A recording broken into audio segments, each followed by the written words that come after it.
Friends ನೋಡಿ, ಈ ಥರ ಸಿಮ್ಟಮ್ಸ್ ಕಂಡ್ರೆ ನೀವು ರೈನೋ ಬೀಟಲ್ ಅಫೆಕ್ಟ್ ಆಗಿದೆ ಅಂತ ತಿಳ್ಕೊಬೇಕು. ಇಲ್ಲೊಂದು ತೋಟಕ್ಕೆ ಬಂದಿದ್ದೆ ನೋಡಿ, ಸುಮಾರು ಎಲ್ಲ ಅದೇ ಥರ ಆಗಿದೆ, ಗರಿಗಳು ಕಟ್ಟಾಗಿದೆ. ಈ ತೋಟದಲ್ಲಿ ವಾರದ ಹಿಂದೆ ಬಂದು ಹಾಕ್ಕೊಟ್ಟು ಹೋಗಿದ್ದೆ ಟ್ರ್ಯಾಪು. ಸುಮಾರು ನೋಡಿ ಇವೆಲ್ಲ ಈ ಥರ symptoms mark, V shape, geometry cuttings ಏನು ಬಂದಿರೆ ಇದು ರೈನೋ ಬೀಟಲ್ ಅಫೆಕ್ಟ್ ಆಗಿದೆ ಅಂತ. ಈ ಥರ ಗರಿಗಳೆಲ್ಲ ಕೆಳಗಡೆ ಬೀಳ್ತವೆ, ಇಳೆ ಬಿದ್ದಿರುತ್ತೆ. ಮತ್ತು ಫಸಲು ಕಡಿಮೆ ಆಗುತ್ತೆ, ಕಾಲಕ್ರಮೇಣ ಕಡಿಮೆ ಆಗುತ್ತೆ ನೋಡಿ. ಈ ಥರ ಎಲ್ಲ ಬಿದ್ದಿರುತ್ತೆ.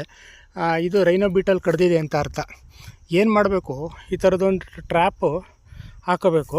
ಇದರೊಳಗಡೆ ನೋಡಿ ಸುಮಾರು ಹುಳ ಬಿದ್ದಿದೆ, ತೋರಿಸ್ತೀನಿ. ಕಾಣುತ್ತೋ ಹಂಗೆ ಗೊತ್ತಿಲ್ಲ. ಬಿದ್ದಿದೆ ಅಂದರೆ ಅಷ್ಟೆಷ್ಟು ಬಿದ್ದಿಲ್ಲ, ಒಂದು ವಾರಕ್ಕೆ ಸುಮಾರು ಬಿದ್ದಿದೆ.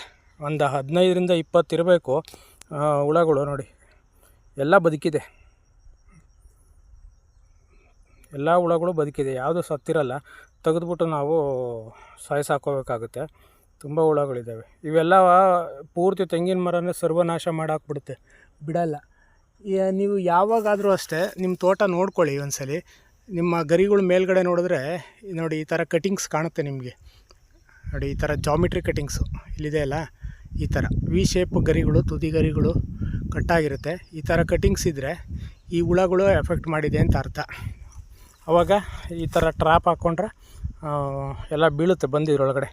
ನಿಮಗೆ ಒಂದು 2-3 ದಿನ ಇಲ್ಲ 4 ದಿನ ಮ್ಯಾಕ್ಸಿಮಮ್ ಒಂದು ವಾರಕ್ಕೆ ಒಂದು ಬಕೆಟ್ ತುಂಬ ಹೋಗ್ತವೆ. ತಿಂಗಳಾದರೂ ಬೀಳ್ತಾನೆ ಇರ್ತವೆ. ಆಮೇಲೆ ಎತ್ತಾಕೋಬೇಕು.